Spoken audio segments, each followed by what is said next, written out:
Hey folks, hope you're having a great day. Let's talk a little bit today about adaptations. Whenever we're talking about adaptations, we're almost always talking about movie adaptations, game adaptations, comic adaptations. These don't seem to rankle nearly as many feathers or bring up nearly as many debates as movies. The reason for that is that the movie, the motion picture, is the main storytelling medium that our culture shares. It's the dominant form of expression. It's the most important form of expression.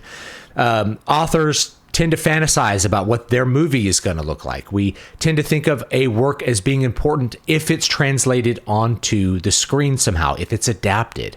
And an author will sit there and say, I'm imagining that this character will be played by this actor. It's like they're writing the book hoping that a movie comes out of it, because what they really want is the movie. The movie is like the most important thing for our culture. And that's why a lot of these discussions pop up. I've talked about it in the past.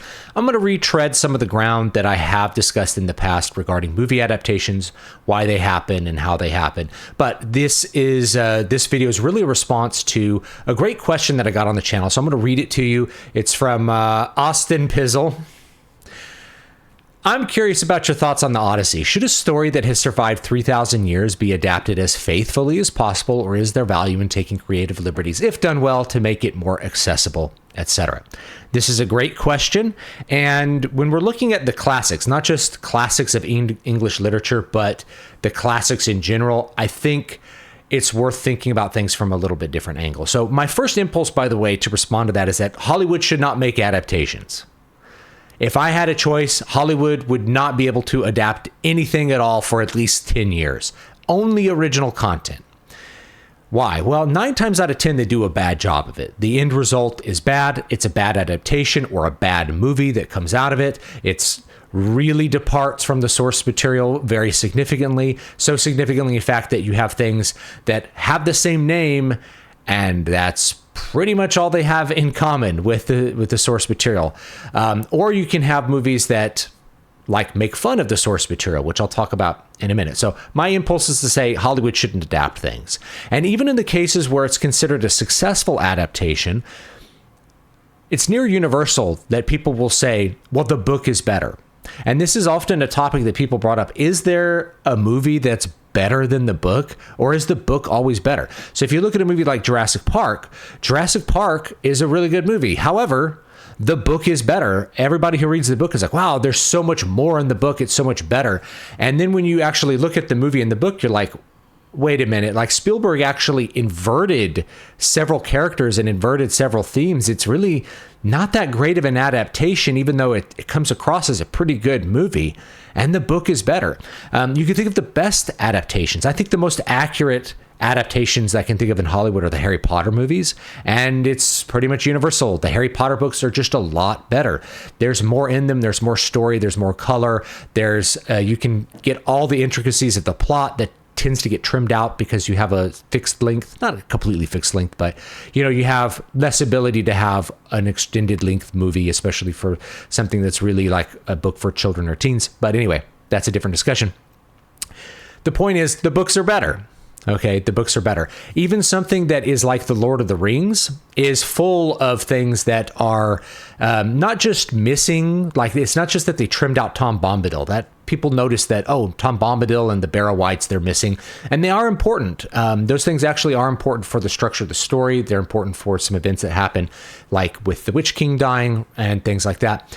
But the real ending is missing from Lord of the Rings. If you've never read Lord of the Rings, there's a different ending. So the ending that you see on screen is only part of the ending, and Peter Jackson just cut the real ending. The real ending has been cut from the movie.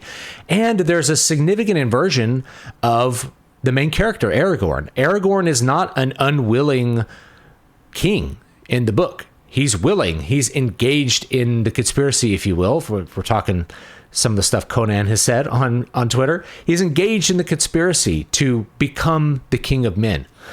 He's ready. He's competent. He's a completely opposite character from how you see it in the movie. But because of the power of the movie, even people who read Lord of the Rings start to default to whatever was in the movie for their perception of the character. Gimli is a goofball, and Aragorn is an unwilling adventurer, and things like that. They start to default to whatever that is, and orcs are born out of mud.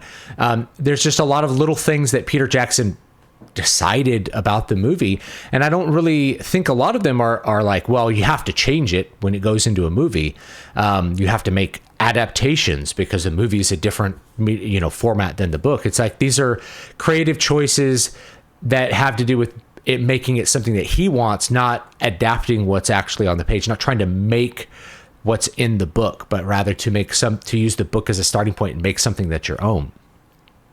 And that's what we see with a lot of even good adaptations. Is there's a lot of stuff that's really different. So when we step past that, these are novels. These are pieces of popular fiction that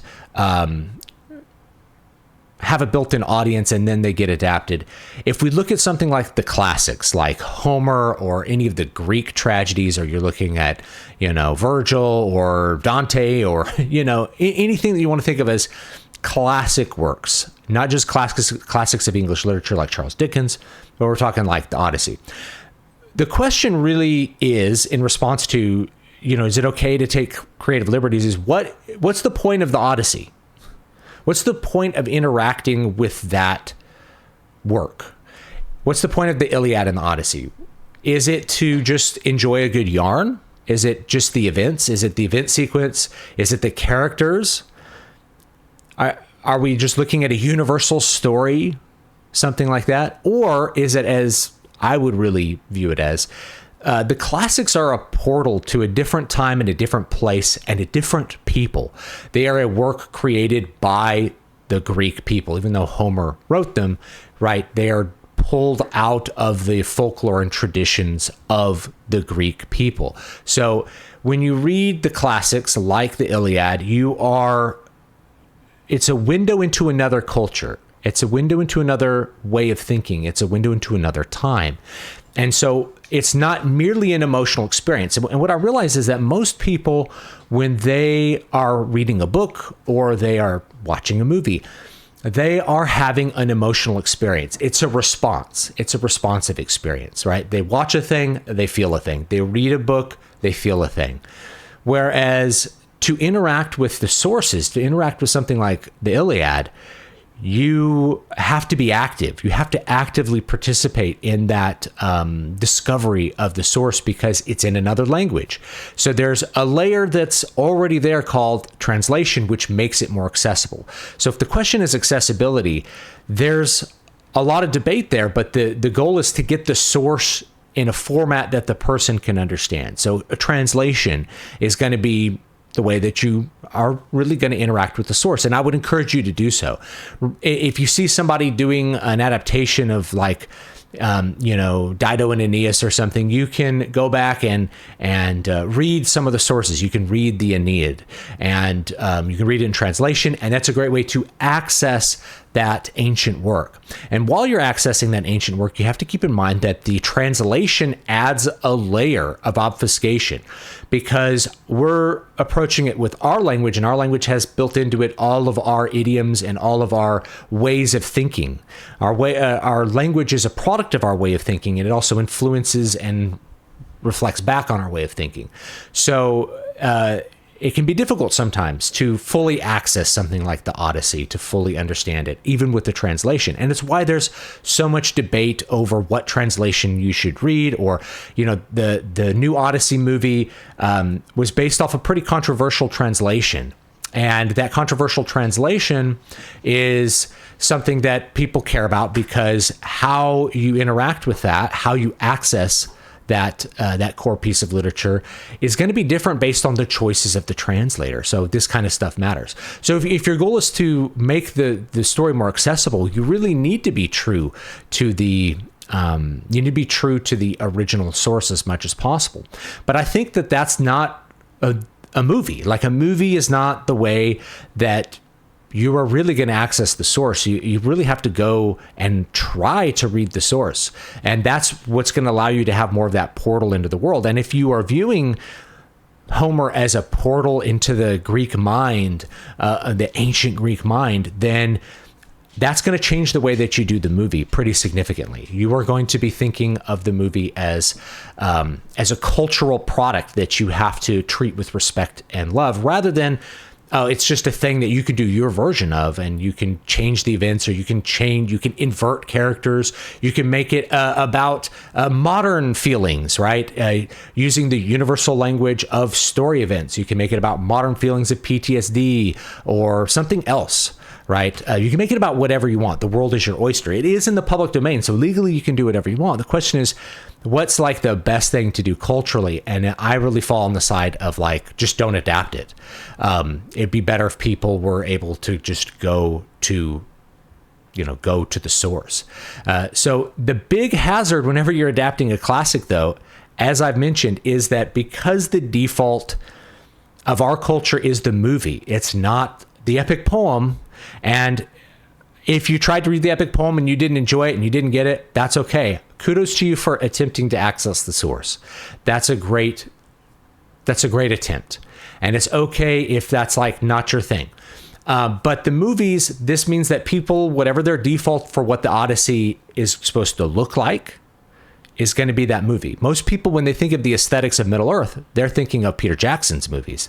They're not thinking of all the artists who came before him, who had different visions, different imaginations based off of Tolkien, or what Tolkien himself imagined, which may be quite a bit different from what you see on screen. Even though I'm a fan of those aesthetics, the default is to go to those, to go whatever the movie is. So people are going to come away from this newest adaptation, which has the name Odyssey, which seizes upon the name Odyssey, and they're going to think that it's representative of the original work, especially in terms of themes or the way the characters are. That's what's going to be people's default thought, for good or bad. And so knowing that, I think if you really want to be a person who's viewing it as a cultural product, you have to treat it with a little more care. I think someone like Mel Gibson would probably be able to understand this and do this. And he would probably, people have said this, what if Mel Gibson were doing it? Well, he'd have a cast of all Greeks or all, let's say, Mediterranean looking people that looked like what the Greeks would have looked like in ancient times. He would have sought that out and figured that out. He would have shot it in the original language, in some version of ancient Greek, and subtitled it, just like he did with Apocalypto. And that really would have pulled you into the world. We're talking that would have been a really killer adaptation. What we get instead is a modern man making a modern movie using the Odyssey as a guide to make something that is his own. And I'm not going to like super negatively judge that that's what that is, but it's not really...